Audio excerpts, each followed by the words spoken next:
Student welcome to online class. Today discuss chapter first. Topic है force between multiple charge or principle of superposition. दोनों basically एक ही चीज़ को find out करते हैं, ठीक है। चाहे वो हम कहें फोर्स बिटवीन मल्टीपल चार्ज का मतलब है कि वन अदर मोर, मतलब एक से अधिक चार्ज की बात किया जा रहा है, मीन्स वंस मोर।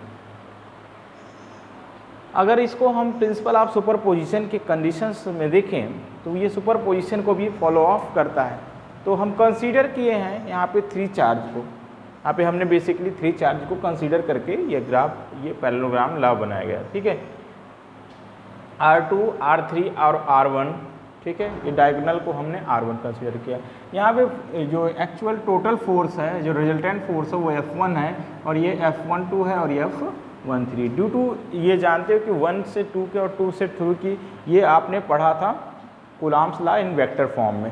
तो यहाँ पे कूलॉम्स लॉ वेक्टर फॉर्म जो है बेसिकली फॉलो ऑफ होता है, बट कूलॉम्स लॉ केवल ओनली 2 चार्ज के लिए फॉलो ऑफ होता है एंड हमें यहाँ पे मल्टीपल चार्ज लेना है। तो मल्टीपल चार्ज के लिए हमें यहाँ पे पैरेललोग्राम लॉ 11th क्लास में आपने पढ़ा होगा, उसके बिहेवियर पे इसको हम सॉल्व करेंगे, ठीक है। तो चलिए यहाँ पे हम कंसीडर किए system of three charge Q1, Q2 and Q3। Three charges को हमने कंसीडर किए मोर देन 2 चार्ज, ठीक है।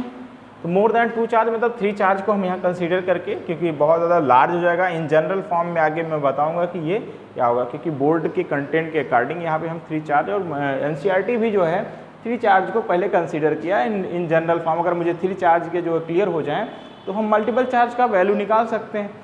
तो यहाँ पे मैं 3 चार्ज का देख रहा हूँ।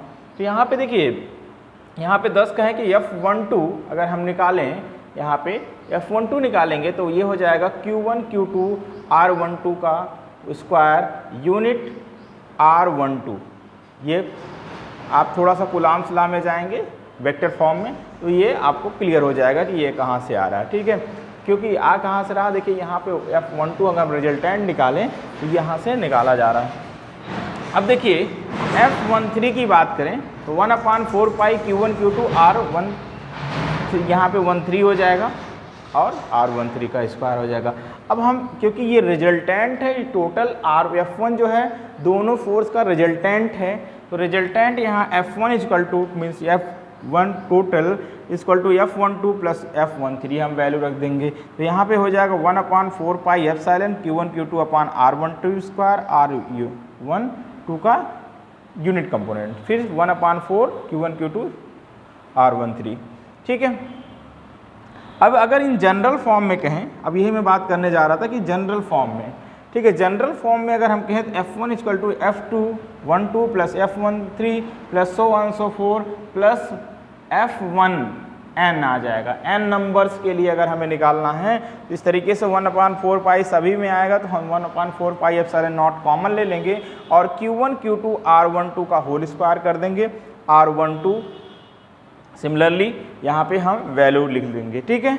यहाँ से अगर हम इसको जनरली रिप्रेजेंट करें तो ये हो जाएगा Q1 4 pi epsilon naught summation of n i equal to 2 Q1 R12 का स्क्वायर R1i का यूनिट वेक्टर, ठीक है। तो ये जो है इन जनरल फॉर्म में, और ये आज जो है ये लास्ट टॉपिक है। इसके बाद हम पढ़ेंगे इलेक्ट्रिक फील्ड के बारे में। अभी हम इलेक्ट्रिक चार्ज के बारे में, बिहेवियर्स के बारे में पढ़ रहे थे। चार्ज मैक्सिमम चार्ज हम यहाँ पे लिए 2 देन मोर, मतलब अभी तक 2 चार्ज तक हम जानते थे। Coulomb's law basically law follow किसके होता है, केवल ओनली 2 चार्ज के लिए फॉलो होता है, ठीक है। अब ये कहता है कि देखिए the vector sum of the obtain usual the parallelogram law of addition of vector. तो पैरेललोग्राम का लॉ पढ़े होंगे वेक्टर एडिशन में, तो ये इसको फॉलो ऑफ कर रहा है। And all the electrostatics basically consequence of Coulomb's law and superposition principle. तो दोनों पे ही लाई करता है। प्रिंसिपल किस पे, एक तो सुपरपोजिशन प्रिंसिपल का और देन कूलॉम्स, ठीक है। तो कूलॉम्स लॉ मैंने बताया कि बार बार बता रहा हूँ कि ओनली 2 चार्ज के लिए वैरी करता है, मोर देन चार्ज के लिए हमें सुपरपोजिशन थ्योरम को अप्लाई करना पड़ेगा। तो थैंक यू, आई होप कि ये जो है आपको टॉपिक क्लियर हो गया होगा। तो नेक्स्ट टॉपिक में हम इलेक्ट्रिक फील्ड को डिस्कस करेंगे, ठीक है। और इसका PDF नोट्स मैं दे दूंगा ठीक है, PDF नोट्स आपको मिल जाएगा, क्योंकि एक्चुअली पूरा डेरिवेशन लॉन्ग था, बट इसको मैंने शॉर्ट में ही इसको समझाने की पूरी कोशिश किया, क्योंकि इसमें बहुत सारे चीज़ें कंसीडर किए गए हुए हैं। ठीक है, तो इसको थोड़ा सा आप लोग NCERT को भी साथ में फॉलो करिएगा।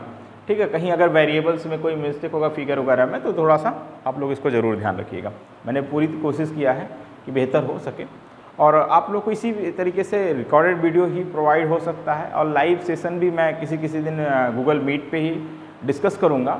जिस दिन आपको कोई डाउट्स क्लास लेने होंगे वो गूगल मीट पे चलेगा। तो आप लोग गूगल मीट की आईडी सभी लोग अपने मोबाइल में इंस्टॉल कर लें, ठीक है, और आईडी बना लें। अपनी आईडी क्रिएटेड रहेगा, जिस दिन मुझे लगेगा या फिर आप लोगों को लगे तो उस दिन हम मीटिंग को रख लेंगे। ठीक है, लेकिन पहले आप लोग अपना नेटवर्क वगैरह ये सब चीज़ें जो इशूज़ हैं उसको सॉर्ट आउट कर लीजिए, दैन जो इस चीज़ को फॉलो अप करेंगे। तो थैंक यू गाइस, आज के लिए इतना ही। आई होप कि आप लोग को ये समझ में आया होगा। Thank you.